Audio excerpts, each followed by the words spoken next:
Hi அஸ்ஸலாமு அலைக்கும். நம்ம இன்றைக்கி நார்மல் ஸ்டெயின் ஸ்டிச் வந்து ஒரு சின்ன சிங்கிள் லைனில் நம்ம போட்டு ப்ராக்டிஸ் பண்ணுவோம். இதில் வந்து மைன் நீடில் அண்ட் வந்து சரி கோல்டன் சரி த்ரெட் எடுத்திருக்கேன். நம்ம வந்து நார்மலாக வந்து ப்ராக்டிஸ் பண்ணும்போது சின்ன ஸ்டிச்லேருந்து பெரிய ஸ்டிச்லேருந்து சின்ன ஸ்டிச் அந்த மாதிரி நீங்கள் ப்ராக்டிஸ் பண்ணிகிட்டே வந்தீங்கன்னா டெஃபினெட்லி உங்களால் வந்து நிறைய டிசைன்ஸ்க்கு உங்களுக்கு ப்ராக்டிஸ் பண்ணுறதுக்கு ஈஸியாக இருக்கும். டெஃபினெட்லி நான் அடுத்த வீடியோஸில் டீட்டெயிலிங்காக வந்து stem stitch starting and ending வரைக்கும் எப்படி போடலான்றதை நம்ம பார்க்கலாம்.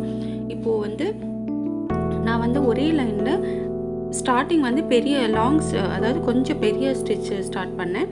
எண்டிங் வர வர நான் வந்து ஸ்மால் ஸ்டிச்சு, அதாவது நெக் லைனுக்கெல்லாம் வந்து நம்ம ரொம்ப குட்டியாக நம்ம யூஸ் பண்ணுவோம். அந்த மாதிரி தான் நான் யூஸ் பண்ணியிருக்கேன். ஜஸ்ட் நீங்கள் இதை ப்ராக்டிஸ் பண்ணுங்கள்.